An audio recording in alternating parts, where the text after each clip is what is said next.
hello, hello, hello. Come on in. Whack 'em, whack 'em, whack 'em. Whack 'em, whack 'em, whack 'em. Hello, everybody. Welcome to another segment of Current Events Now. Today, uh, there was a press conference in the Oval Office, and in that Oval Office was President Trump and President Elon Musk. And yes, I did say President Elon Musk. Elon Musk was the one who carried the majority of that press conference. He spoke as if he was the president. He spoke with great authority.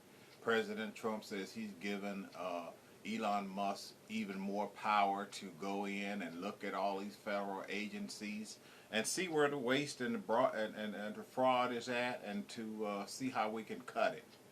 So, without further ado, I want you to listen to Elon Musk as he spoke from the Oval Office today. Democracy. Well, if you don't have a feedback loop, okay, we'd have to. If you sorry, tell you gravitas can be difficult sometimes. If there's not a good feedback loop from the people to the government, and if you have rule of the bureaucrat, if the bureaucracy is in charge, and then what meaning does democracy actually have? If the people cannot vote and have their will be decided by their elected representatives in the form of the president and the Senate and the House, then we don't live in a democracy. We live in a bureaucracy. So it's incredibly important that we close that feedback loop, we fix that feedback loop, and that the public's elected representatives, the president, the House, and the Senate, decide what happens. I think you get the idea. He went on and on and on, and he carried the vast majority of the press conference. And so people are saying, will the real president stand up? Because for all intents and purposes, you would have thought it was Elon Musk. He has been tasked, as the President Trump has given him more power, he has been tasked to go in and look at all the departments. And his name, or the name of his department, is called DOGE, as you probably have heard.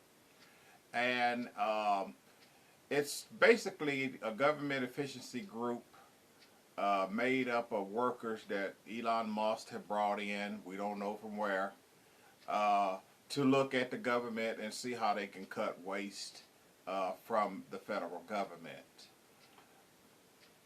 Elon Musk has been tasked and has already looked at many different segments of the government, and many are saying that he has taken broad power and he has stopped in some cases, shut down in some cases, different sections of the government. One the main one that people are concerned about is the Department of Education.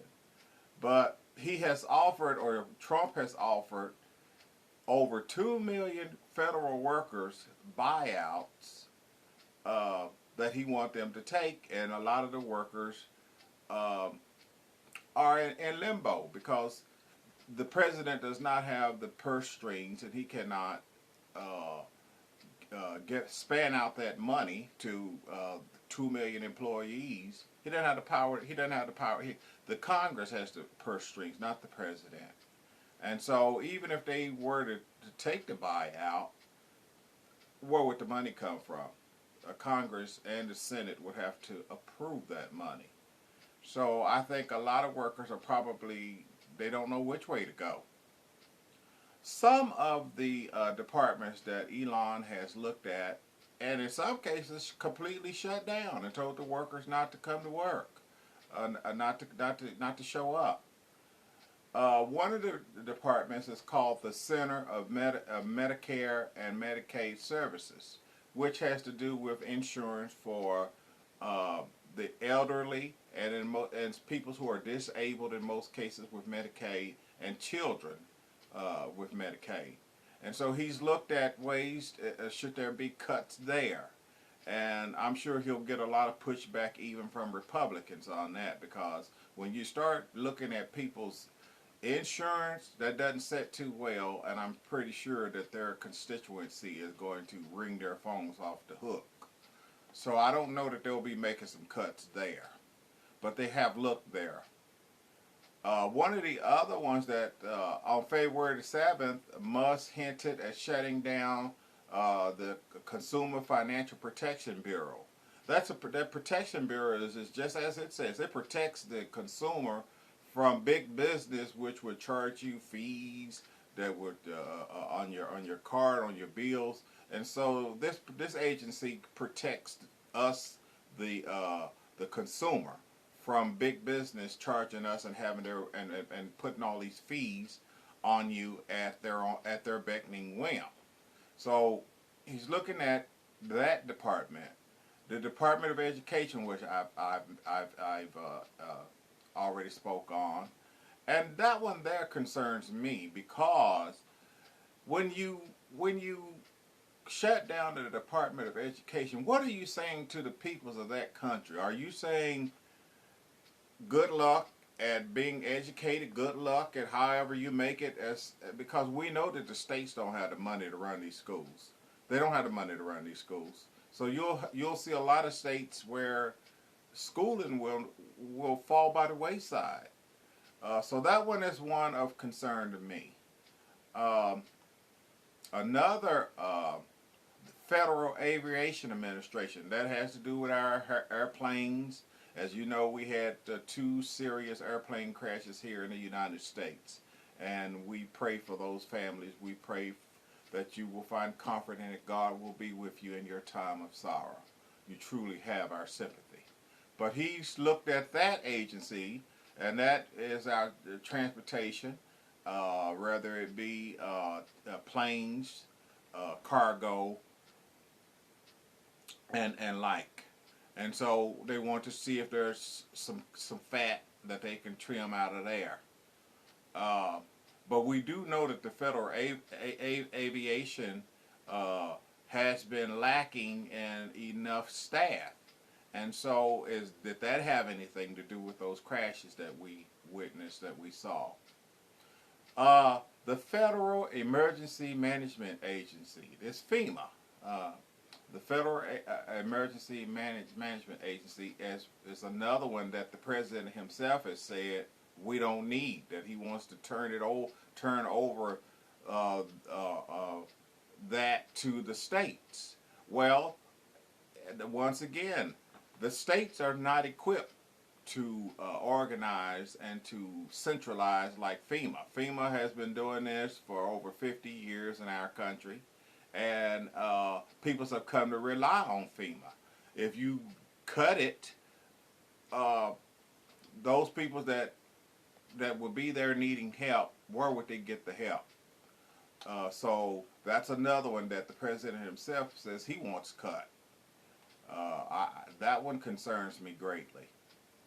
The National Institute of Health. This one is up under the CDC, the National Institute of Health, and that basically, as it states, it looks at ways to keep the country healthy, keep people within the country healthy. So they want to look and see if there's some cuts in that area. The National Oceanic and Atmospheric Administration. That is our weather, that reports our weather, hurricanes, tornadoes, things of this nature. And so they want to take a look there and see if there's some cuts that can come from there. So they're looking every which way throughout the government. One of the ones that they did just not long ago was the Treasury Department. They went in there to see what type of spending can be cut from the Treasury Department. And so DOGE has been given great powers to go throughout the government, which is a huge monstrosity of departments. One or the other, U.S. Agency for International Development. That's an international, that's up under the USAID, where America helps with the AIDS virus medication that keeps that ugly virus from being spread in ways that would be unstoppable. But they're going to cut out that. They've actually shut that down. They've not cut it out. They actually have shut that one down, which I think will have profound effects around the world. So we're seeing a shakeup here in the United States of Trump's promise to cut the government wasteful spending and abuse, and so they're moving pretty quickly with this endeavor.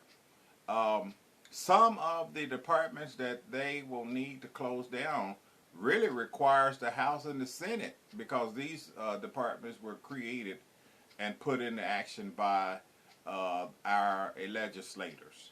And some of these departments will require on behalf of the government to shut them down. We'll see how this shakes out, but now they gave this interview today, and Elon pretty much carried the interview for the most part. And so people are saying, will the real president stand up? So as time goes on, we'll keep you abreast of everything that's going on. For now, we're reporting what has happened and transpired today.